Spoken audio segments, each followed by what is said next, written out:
વાત કરીએ આપણે વડોદરાની તો વડોદરા જિલ્લાના ડેસર તાલુકાના નવા કેસરાના મુવાડા ગામના એક યુવાનનો મૃતદેહ મળી આવતા વિસ્તારમાં ચકચાર મચી ગઈ છે।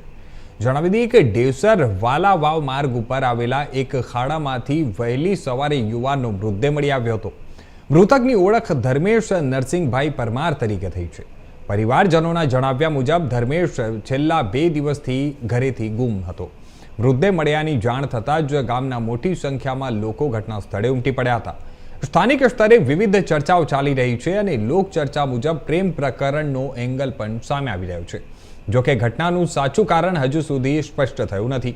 આ ઘટનાની જાણ થતાં જ ડેસર પોલીસ તાત્કાલિક સ્થળ પર પહોંચી અને વધુ તપાસ હાથ ધરી છે।